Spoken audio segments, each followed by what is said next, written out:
Hi everyone, welcome back to another demo of my NL-SQL engine. Last time I had showed you how I built an NL-SQL engine that lets you connect your database to this engine. Today we are back with a major upgrade. I have added a GraphRAG-based schema retrieval, and honestly this was one of the major updates that I have made. So when I say it's GraphRAG, it's not exactly GraphRAG, not at least by the definition that Microsoft has given to GraphRAG. I have used RAG, but it is powered by Graph. Graph is going to be your database schema. Your tables are going to be nodes and the edges that are connected, or the foreign key or the relations that the table has. These are going to be your edges. Okay, so it's not exactly GraphRAG, but it's based on the same concept, right? Many of the things that I have implemented here derives or traces back this implementation to GraphRAG. Okay. Why not GraphRAG exactly? Because GraphRAG for such a small problem statement would be an overkill. I would have to run into the setup of many things when I'm doing GraphRAG. So for such a small use case, such a big implementation will be an overkill. Okay, let's proceed with our demo. So first let me show you the engine working. I have a database here. It will have 9 tables. It will be a mix of connected tables, isolated tables, and an isolated pair. So let's just try connecting it.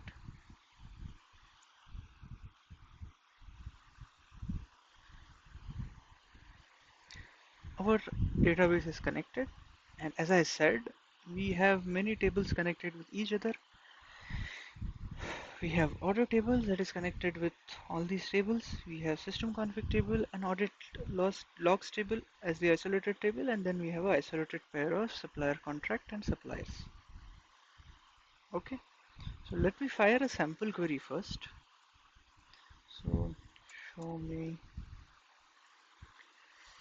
all customers and their orders.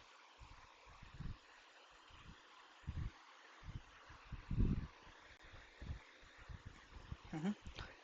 You see here that the orders were retrieved, the customer table was retrieved, and the shipment table was also retrieved. Okay, but RAG is used so that we only retrieve those tables which are necessary. So out of these 9 tables, earlier what used to happen, all these 9 tables would be enriched into the schema, which would have multiple issues. We'll come to that, what issues would be there and what all things, why we have implemented RAG. But the idea behind RAG implementation was to only retrieve those tables which were necessary to our query. Okay, but we see that this shipment table is also retrieved. Why is it so? Okay, now you might ask that why the shipment table showed up. Isn't that a false positive? Yes, it is a false positive. But here is the thing. Actually in RAG, particularly for schema retrieval, missing a table is a hard failure. If I had missed orders table, then I would have got a altogether a separate output, okay, which would be a hard failure. We intended to do something, but we could not do anything on it, right? So in that context, an extra table or extra retrieval is just a few extra tokens, right? So if the engine, let's say, misses orders when we are generating a join query, then the SQL is broken. We get wrong results, our query fails, and that's unacceptable. If the engine includes some extra tables which is not needed, the LLM has a bit more context. Maybe it will generate a slightly longer SQL, but the result will ultimately be correct. Okay, that is the reason why we deliberately bias towards recall over precision. We set our similarity threshold as per the standards that are defined, which will keep relevant tables and filter out the clearly irrelevant ones. Now I will come to what the similarity threshold is sometime. Okay, but the token overhead of these few extra tokens that were infused during this retrieval of shipments, that is irrelevant when compared to a larger schema that we have, right? So that's what we wanted. Let's try a separate query. Let's just say show me all the audit logs.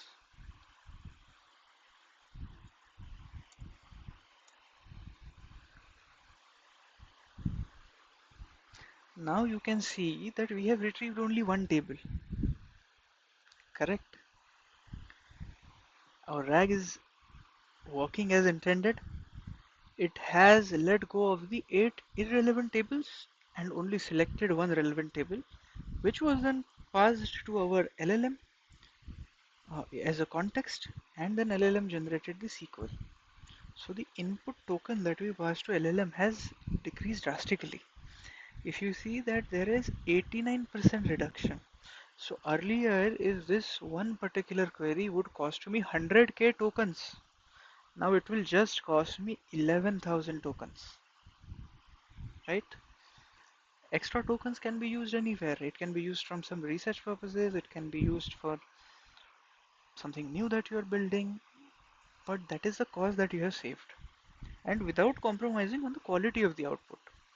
Even with these 9 tables, we would get the same output, but at a very higher cost. Here the cost has decreased drastically, correct? Now this is the audit logs, or let me show you uh, one more query that will touch the supplier domain, supplier contract and suppliers. So show me all the suppliers and their supplier and their contracts.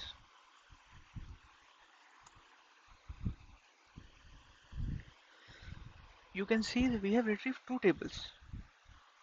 Okay, these are the same two tables. We have nothing leaked here. Correct. For audit log, we had one table. For this, we have two tables. For previous query, we have three tables. Why this happened? Why this happened? Let me tell you. Because the first query that we fired, which was the first query that we fired? Let's get back to that query.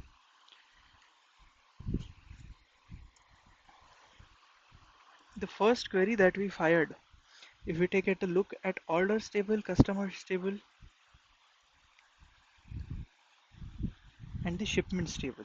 So orders table, customers table, shipment table, they're connected with each other. Orders table is connected with customers table, orders table is connected with the shipment table.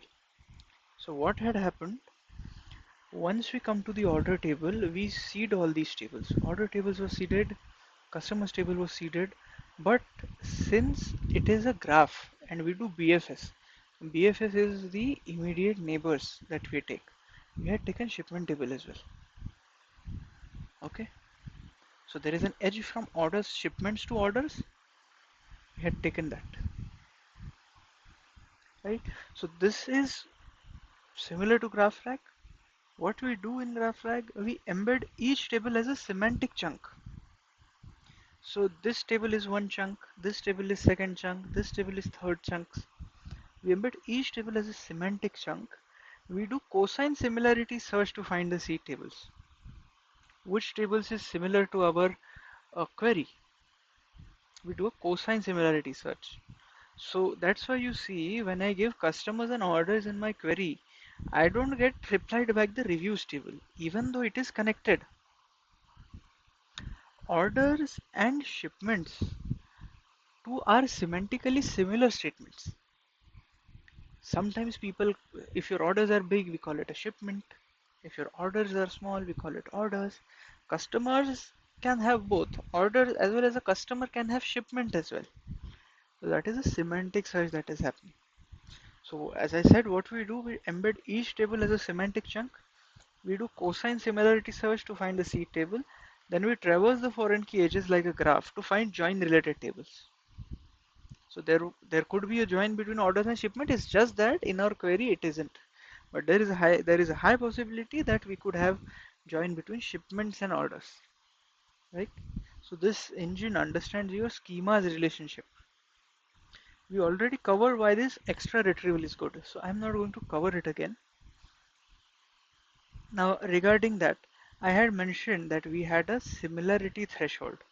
What is a similarity threshold? Okay, so whenever we are doing cosine similarity, we need to have a score against each comparison. So we had a score against customer, we had a scores against orders. The score is mostly in the ranges between 0 to 1. Okay, now we have a cosine similarities threshold set at 0.35. So to our query, customers matched, it must be some 70-80% match. Order match, it must be something 70-80% match. And the shipment must have a match of around 37 to 38%. Now because our threshold is 35%, all these other table which had a match of less than 35%, they were dropped. But shipment had a match of more than 35%, that's why it's kept. So when we do cosine similarity, we just check that, hey, how similar is this to what we expect? If it's similar, if that score is above 35% or 0.35, we accept it. Okay, okay. Now let's just discuss what happens without RAG, right? Let me show you, rather than showing, let me just mention what the old approach was. As I said that every single query, entire schema got injected into the LLM prompt. This was for every table, every column, and this was done every time. Each time you hit a query, this process was done. So it means that on my 9 table demo schema, which is manageable, it would perform well. Agreed. But let's say if there are 50 tables and 200 columns, that's thousands of tokens per query, right? Half your budget is going to be consumed in just input tokens or generating context for your LLM or schema context for your LLM, right? Which is not at all acceptable. You can use those tokens somewhere else. You can use those tokens for other purposes. Okay. With RAG, we will inject only the relevant tables. So the token usage drops drastically. Okay. Your rate limits. Each LLM has some rate limits. They don't hit. Each LLM has some token limits. They don't hit. They don't get hit. And your LLM only focuses on what actually matters, right? With much lesser token cost and with much lesser context, you get the same result which you would get with complete schema context, right? Before I move to the design part, let me showcase you one more thing. Okay, this is the custom DB that we have connected, but you might be a recruiter or you might be just a student who do not have access to a custom Postgre database. You can make use of this default database as well that I have given here. Just add this is your schema, and we are going to check that show me all the employees and their departments. Okay. Employees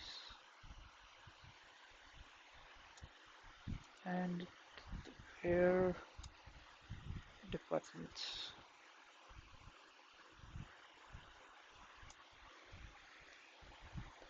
So it worked.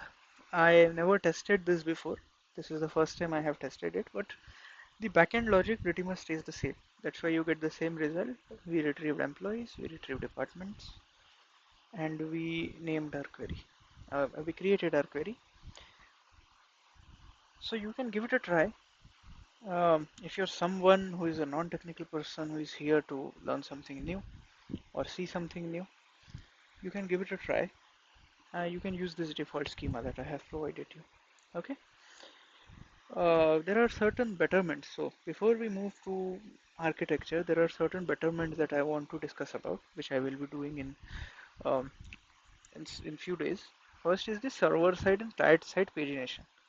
I don't want this to appear, this big. There will be 10, 11 entries, and then we move to next table. So it will be applied everything else. both the server side as well as client side. Then there is a decision agent. Okay. Now I mentioned you that whenever we have this graph and whenever we retrieve it now retrieved two tables, right? But it is because I have certain logic in place that caps it at 2, or that caps it based on how big your schema is, right? And how big or how perfect your threshold is. So that is the engineering logic that I have implemented. It took a lot of math in backend to do it, a lot of testing and a lot of fine tuning. But these are pre-computed values, right? So every time you do this query, the RAG is going to return X similar tables to you. X can be anything, 2 tables, 3 tables, 4 tables. It's my engineering logic that defines how many tables actually get retrieved. It's sometimes 2, sometimes 3, sometimes 4, depending on how big the schema is and how big your query is. But it's never 100. It's not a foolproof thing. Why? Because in the back end, it's math. It's all maths. So what we can do here, we can have a decision agent that will determine how many tables it has to return and what should be the BFS depth. Okay. So if I have employees, so employees is linked with projects, employees is linked with department, employees is linked with performance. So I need to determine how much has to be the BFS depth. So I have to take the first relation, immediate neighbor, second relation, third relation. All of it can be done by a decision agent, right? And that LLM column, that decision agent should be lightweight. That classify query complexity before retrieval, that will classify single table, multi-table join, and that will classify deep aggregation. And by considering all this, it will dynamically adjust this top X tables and this BFS depth queue. It might not make sense, but if you use a smaller agent or a weaker LLM just for a decision agent, we might get a smarter retrieval and fewer false positive. Right now, the retrieval is pre-computed and heuristic. It's not smart. It's just math, right? Math that is fine-tuned. Okay. And as I said, that pagination will also be implemented here. Then third is semantic caching. Now show me all employees and their departments. If I run this query, we get it. If I run it again, we get it. And this is pretty fast. Why? Because this response is cached. Now, if I just run that, instead of show me, I say I want all the employees and their department. Now, this query means the same thing what previous query meant, but now it's a different string. So this response is not cached, but it re it returned as the same thing. This is the problem that semantic caching solves. So I can have 15 different questions, and each of them will have only one correct answer. But my LLM will be called 15 times. That's another overhead for me. So rather than plain string based caching, so currently we have string based caching. Cache is only hit when the exact query matches or the exact string matches. But show me all this employees and department, and I want all the employees and department. They're identical. So what will happen? Semantic caching will embed the incoming question. It will does the similarity search against the cached question embeddings and return the cached result if similarity crosses a threshold. Just like what we do uh, with our graph or with the table chunks. So this way cache hit rate will go down, right? This will be based on real usage patterns. So it's one betterment, it's some betterment that I'll be doing in some time. It will be shortly done, but it's not a big deal at the moment. This works, and This will keep working. Uh, yeah, so right now we're done with the demo. So let's just move to the architecture diagram. Okay,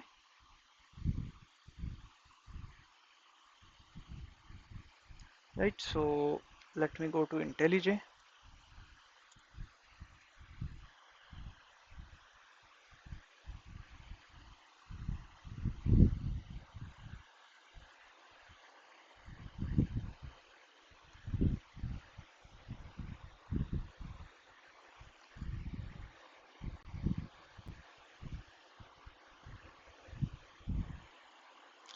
This is an older design. I am under assumption that you have seen the old videos and you are through with this older design. I will show you the latest RAG-based design. So this design can be a little overwhelming at the moment, but I will not cover all the design. I will just cover the graph rag layer that I have added. Okay. First things first, let us cover the Cohere's embedding client. So we have to create embeddings here. I think you must know it if you have been this far. If we have to create embeddings, we will need an embedding model. So I'm using Cohere's embedding model. Now the issue is that Spring AI does not have a native Cohere embedding integration that works with the free version or free tier version of Cohere. It has a uh, it has a integration version that it has an integration for Cohere that works with the actual production version, but not with the free tier version. So I have created a custom HTTP client. So it calls the api.cohere.com v2 this inference API and get back as the float vectors, which is nothing but a float array. Okay. Then we have the schema indexing services. So what we will do, it will be first of all when it will be called. So it will be called exactly once when a connection pool is created. Let me get here why it will be called exactly once when a connection pool is created. So a connection pool is created for every unique connection string. Every unique connection string means whatever server you have, whatever database name you have, and whatever owner name you have, that comprises of a connection string. Your password will never be cached, it will never be stored in sessions, only the connection string will be stored. Okay, so whenever you have a connection string brings its own schema, correct? As we saw in the demo part, we had a schema. So the connection string brought the schema with it. What we do whenever we connect, we will create a graph at connection only, and we will store it with the pool, correct? After that, what will happen? We will call the schema indexing services. It will be called when a connection pool is created. It will use the database metadata to extract every table, column, and foreign key relationship from the user's database. Then what will happen? For each table, it will build a semantic text chunk. A text chunk comprises of table name, column with its types, and foreign key relation. So one table will be responsible for one chunk, correct? That's how the chunking has happened in this.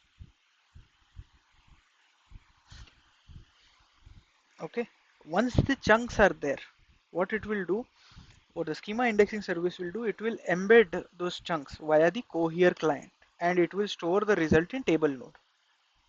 This is the table node, table name, table node will have some chunk text and some embeddings, right? Then we have a schema graph. As I said, that schema graph is created alongside the pool entry.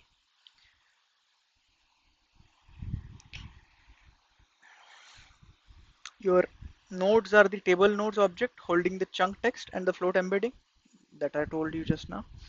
And then your edges are schema edges, which represent the foreign key relationships, just like any other graph. Okay, so let's say if you have table as I showed you, so customer table is one node, orders table is another node, and the relation between customer and order table is going to be the edge of the graph. Okay, so once you have the edge, you can do BFS. The graph will have its own diameter, BFS depths, etc. etc. Everything that is applicable to a normal graph will be applicable to this graph as well. Then we come at the most important part of our graph layer, that is the schema retrieval services. Right now we were just making the base of our chunks, embeddings, so on and so forth. Schema retrieval service is the soul of our graph layer. If schema retriever service fails, our retriever fails, our graph layer fails, and if our graph layer fails, our application fails. Okay. So schema retrieval service is called with every query, because for every query we are going to do a retrieval.